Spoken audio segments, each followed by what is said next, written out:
Covered all this briefly in another video, but we've obviously lengthened the drive shafts, we've painted them since. What I can't remember is which one's short, which one's long, which one goes which side.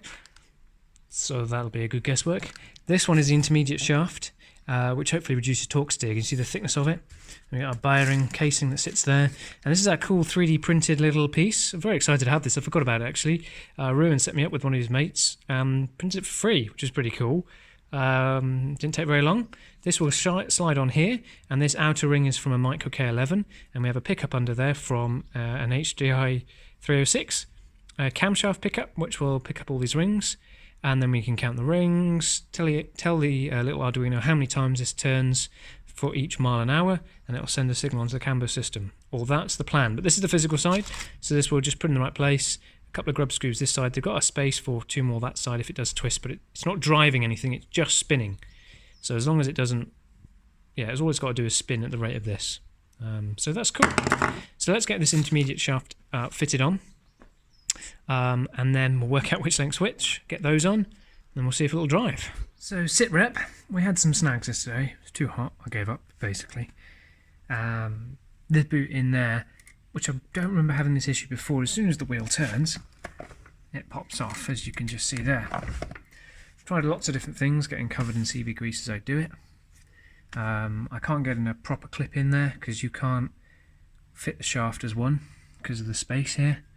You have to fit it once it's, well, I'm going to try again, but we're going to try a clip on it later today, and if that doesn't work, we'll then try a stretchy boot, but the stretchy boots don't have the toroidal shape, so we'll have to cut the toroidal shape off and glue it to a new boot, which is never going to go well.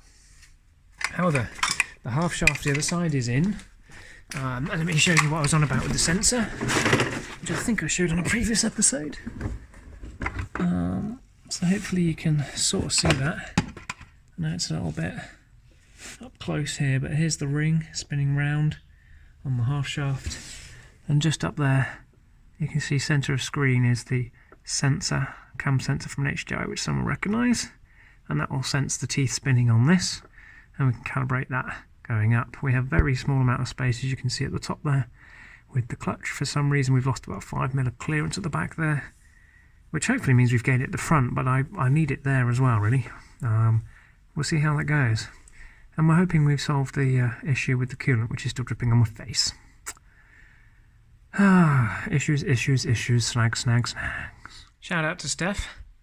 Anyone wants to guess what that tool there is usually for? Well, it's not being used for that today. Everything seems okay, other than if someone can explain to me. I've replaced the other wheel bearing on the other side now, twice. So I put brand new wheel bearings in, had no play at all. The vehicle has been to the paint shop a couple of times, it's been correctly torqued with the CV joint in there, and the other one had play in it. I'd only literally, it's done like 4 miles, 5 miles maybe, had play in it. So replaced that, no play in it. Now this one has suddenly got play in it again. I've re-torqued it up, it's got play in it. I've taken it off, put it together again, put it back together again, hoping to reseat it, and I'm going to have to get another one. Do I have to replace mini bearings every 5 miles? I mean, what's that all about? Bit confusing. Let me know, everyone, in the comments. Thanks. Well, we've sort of managed to make the shaft boots work. So there's our little shaft. And it's slightly longer on this side, which I'm sure will mess with torque steer, but we have got a nice diff, so that's fine. I love how cameras think they're focused, and you're like, yeah, I'm focused. No, you're not. Anyway, there we go. And now on to our second brand new pair of brake bearings, wheel bearings. So another wheel bearing set on there. We now know play in that, so that's good. So fantastic. So what we're going to do now is hope that boot just didn't just pop off. Don't think it did. Basically, when they're full droop, they do seem to have issues, but they'll never be at full droop. I mean, look at the gap there. Minis kind of sit right up here, that arm, and they only have like an inch of travel. So should all be good once it's on the floor. So before we do that, now is the time to put the brakes on. Possibly my most favourite part of this, other than the old snail sticking out front, obviously making choo-choo noises. The brakes, I have a weird thing about brakes. And these brakes, I have shown you, Oh my goodness, I'm so excited about fitting them. So this is a big day for me. I also have a feeling that the brake master that I reconditioned probably actually needs replacing because I can't get any movement in it. But let's get the brakes on and see if we get fluid going. If you remember, you know, these wonderfully shiny gold brakes, so let's get to fitting them. It seems the right time. Definitely. And then on my other video progress, we'll be looking at doing the lemon. Would be good if it would focus just, there we go, just a little bit. You can hear it creaking away. It wants a lot of work, that, but time to get it on the road.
Things not going great. We had a little test drive. I thought I'd finally figure out the brakes and the clutch. Clutch, yes, clutch is good now. Biting weight point halfway, that's great. There was a little bit more air in there. The brakes, I think the master cylinder, I hold my hands up. Hang on, I'll hold my other one up.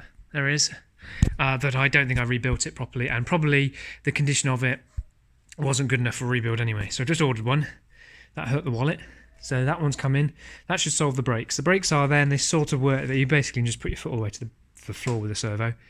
Just like, it sort of slows down. While I was testing, I also lost the throttle pedal, which I've done all the wiring testing, and it turns out, well, it seems to be the pedal. Pedal's arriving tomorrow.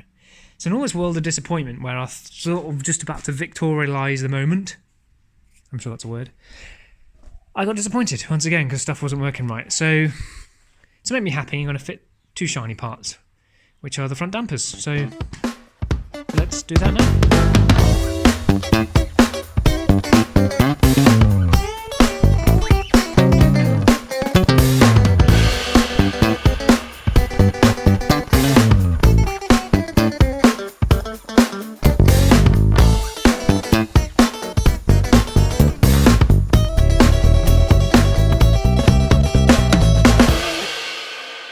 Oh yeah. Yes! It fitted without snags. This is the first time I've fitted something on this car without a snag. Woohoo! Plus it's raining, which is a good thing because it hasn't rained for so long. I'm in a good mood at 3 o'clock on a Wednesday. Oh yeah.